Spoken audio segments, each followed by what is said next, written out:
Amis internautes, bonjour, bonsoir, hein, toujours pareil sur internet, l'espace-temps, l'espace... allez, ferme-la. Alors, je suis là, hein, vous l'avez vu, je suis là, il y a un peu de soleil, là, non, c'est bon. Non, ça, malgré une volonté farouche, hein, j'ai un vent contraire extrêmement fort. Au niveau de la haine, là j'ai une haine force 6-7 sur l'échelle de Forisson, comme on dit. La tournée se passe super bien. Génial. Ben regardez.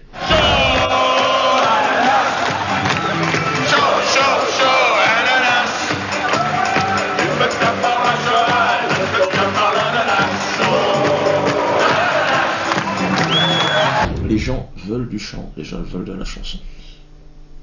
Ils veulent danser les gens. Et là maintenant, à partir de maintenant, je vais faire danser les gens. En fin de spectacle, c'est un spectacle sur la danse, donc nous allons danser. Après le foxtrot, nous allons danser le zouk.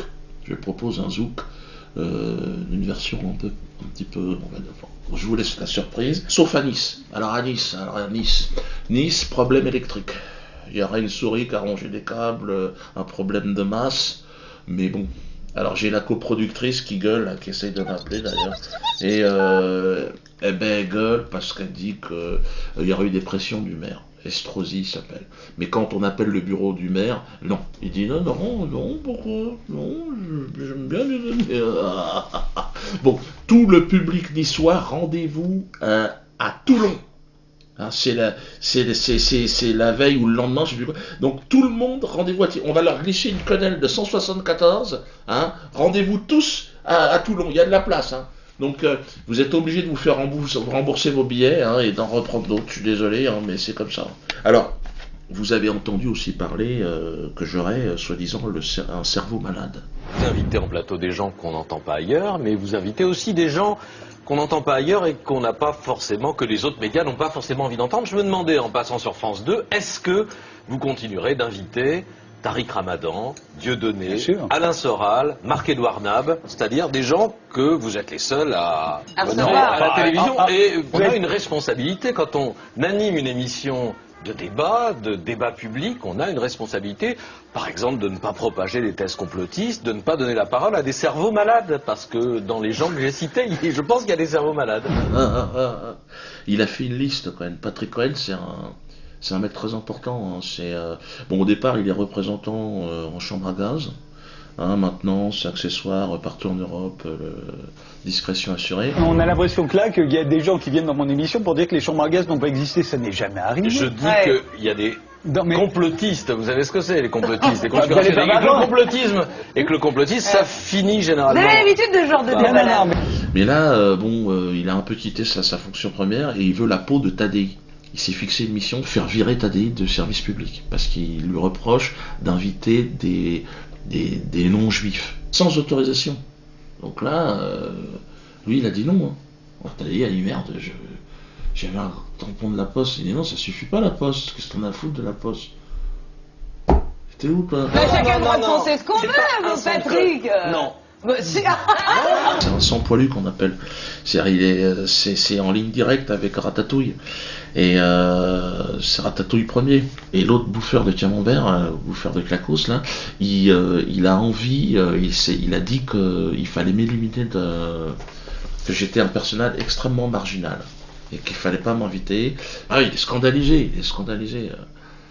Parce que Schneiderman lui a dit ne pas inviter Dieudonné sur un plateau serait une faute professionnelle. Écoute-le. Ce matin, dans l'IB, il y a une chronique de Daniel Schneiderman qui s'appelle La liste de Patrick Cohen, qui serait une liste noire à France Inter. Tariq Ramadan, Dieudonné, Alain Soral, Marc-Édouard Nab, interdits d'antenne. Mais non, mais il n'y a pas de liste, parce que ces gens-là, je n'y pense même pas. Enfin, moi... dans ce métier, on entend beaucoup de choses, hein, mais penser qu'un jour on pourrait écrire que ne pas inviter Dieudonné sur un média grand public, c'est une faute professionnelle. Une faute professionnelle, c'est ce que dit Daniel Schneiderman. C'est hallucinant. Mais on débat de quoi avec Dieudonné? On fait un débat sur quoi? Est-ce que les chambres à gaz ont existé? Est-ce qu'il y a un complottionniste juif qui dirige le monde? Et on met un rescapé d'Auschwitz en face et puis on fait un débat avec Dieudonné? Enfin, mais de quoi on parle? Alors, il voulait me foutre face à un déporté. Je veux pas, moi, ça va pas ou quoi? Je vois pas ce que je pourrais dire à un déporté, moi. Si, il peut peut-être me donner des tuyaux pour passer à la télé. Non, c'est vrai, ou gratter une subvention, peut-être il a des conseils. C'est bizarre d'ailleurs de la part de Schneiderman qui m'était rentré dans la gueule, l'autre. Je comprends pas pourquoi aujourd'hui il change. Là, il veut m'inviter, l'autre. Alors, ce postulat de dérapage, clairement posé par Maya, et l'absence de Dieudonné en plateau pour s'en expliquer, ont choqué un téléspectateur internaute, noir lui-même, dit-il, heurté que vous, comme les autres médias, ayez choisi de boycotter le principal intéressé, ainsi éviter une discussion et en fait botter en touche sur des sujets qui fâchent. Alors que, rappelle-t-il, le principe de votre émission est de prendre de la distance par rapport à l'info et de ne pas aboyer avec les loups, c'est sa formule, je la lui laisse. Alors vous lui avez répondu directement sur le forum, vivement même, qu'à votre avis, il est plutôt de salubrité publique d'oublier Dieudonné, à qui, selon vous, les médias accordent trop de place. Et on vous a d'ailleurs fait remarquer après que c'était pas à Ressurimage de déterminer ce qui relève de la salubrité publique et que cette expression relève plutôt dénote un esprit de supériorité. Moi, je suis vraiment dérangé aujourd'hui, je suis vraiment gêné parce qu'on est arrivé à un moment, là, il y a, j'ai toute la fine équipe au cul, hein. Parce que Patrick Cohen, il a rappliqué tout l'état-major. Donc j'ai même la vieille, la vieille, la Anne Sinclair. Elle est pas contente, elle me crache à la gueule. J'ai tout. Hanouna, je le connaissais pas, l'autre. Je sais pas s'il vend des moquettes ou je sais pas ce qu'il fait, lui. Ou des jeans. Et il dit il veut la mort de Tadei, lui aussi. Ce soir ou jamais, ils disent juste jamais. Arrêtez, et puis c'est pas non, mais juste, je voudrais juste vous dire quelque chose. Parce qu'on l'a laissé cette émission le temps de s'installer. Ça fait 5 ans qu'elle existe, les gars. Arrêtez de me dire qu'elle a marché. Mais arrêtez. Comment il peut fidéliser? Pour éclairer un petit peu le téléspectateur, ça n'a jamais marché sur France 3. Arrêtez de me dire que ça a marché. Ça faisait au mieux 7% de part de marché. Mais vous pouvez pas laisser une émission intelligente une fois dans le BAF. Non, et en plus... Mais 7%, c'est une catastrophe. Cyril, arrêtez, c'est une catastrophe. Ça n'a jamais marché, oui. Et il y a Patrick Timsit, il m'avait comparé à Hitler. Vous serez, si vous allez voir le spectacle de Dieudonné, entre Alain Soral et Forisson. Donc vous serez dans la ligne. Donc renseignez-vous. Moi je suis un culte, mais regardez votre culte. Non mais googlisez, vous verrez. Et là c'est justement Dieudonné était formidablement drôle. Dieudonné a tué un comique qui est Dieudonné pour être aujourd'hui le Dieudonné qui malheureusement, même s'il est drôle sur scène... Aujourd'hui il est drôle. Oui, il est drôle, mais sauf que... Ces blagues n'ont rien à voir avec ses ambitions négationnistes. Ses positions racistes et politiques. Oui. Oui, mais alors à ce moment-là, je reprends la phrase, il faut reconnaître le talent de peintre d'Hitler ou pas? Non, mais c'est ça, et la question était posée, je crois que c'est vraiment... très doué comme peintre. Je sais pas, mais je me pose la question et je vais vous dire, je m'en fous. Timsit, il m'a étonné, hein. Ouais, il est allé loin. Moi, en tant qu'humoriste, je me fixe des limites, merde. Alors, franchement, je pense qu'il peut concourir cette année pour les Tunnels d'Or. Hein. Franchement, vous avez vu ce qu'il a fait? Regardez ce qu'il a parlé. Il a parlé d'Hitler. Dépasser les limites, c'est toujours un vrai danger dans votre discipline. Je trouve d'ailleurs, il y en a un qui a franchi la limite depuis longtemps, c'est Dieudonné. Vous en savez quelque chose, puisqu'il y avait eu cette petite réponse, Patrick Timsit. En 2011, vous l'aviez comparé à Hitler au cours d'une interview. Il a réglé ses comptes avec vous, vous l'avez vu ça? La semaine dernière. Comparé à Hitler dans un spectacle, en fait. Hitler était un génie. Devant 2000 personnes. Hitler était un génie. C'est un génie.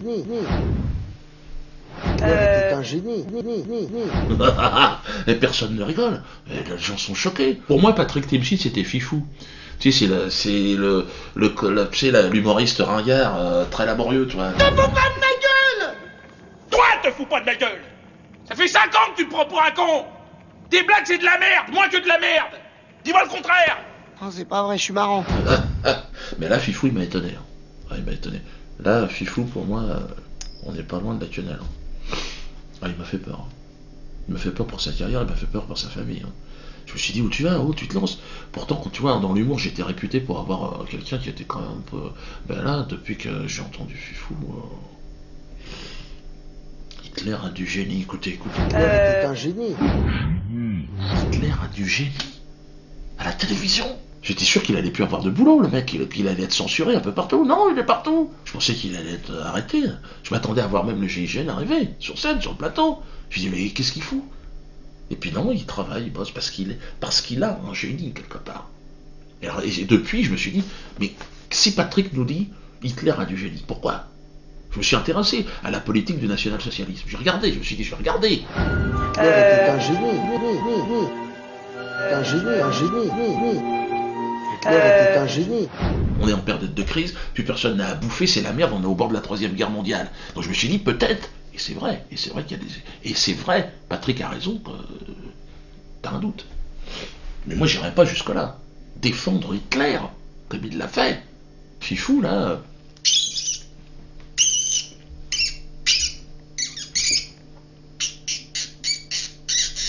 C'est-à-dire que là, il explose le plafond, là-bas, ici, des water sort. On est où, les gars, là-haut, Patrick? Et là, toutes les associations, vous avez vu, non, rien à foutre, on s'en fout, ça... Mais bon... Vous imaginez, regardez toutes ces images des camps de concentration, tout ça. Il y a eu des problèmes quand même. Est-ce qu'on peut dire aujourd'hui que Hitler... Regardez... Hitler était un génie. Un génie. Un génie. Hitler était un génie. Un génie. Un génie. Voilà. Patrick, regardez encore ces images. Hitler était un génie. Un génie. Un génie. Hitler était un génie, un génie. Un génie. Hitler était un génie. Hitler était un génie, un génie. Un génie. Hitler était un génie. Arrête, enlève ces images. J'ai envie de... Alors parlons technologie, parlons Twitter. Alors Twitter, je suis sur Twitter. Très important. Parce que là, vous avez vu que mon Facebook, ils l'ont fermé. Hein. Attention, les gars. Hein, d'ailleurs, il y a un nouveau Facebook. Il va apparaître là. De toute façon, on en fera un toutes les semaines. Et puis, diodosphère.com. Diodosphère.com, c'est très important. Parce que c'est le nouveau site, il y aura tout dessus. On continue à engraisser des quenelles de 14, des quenelles épaulées et du TT.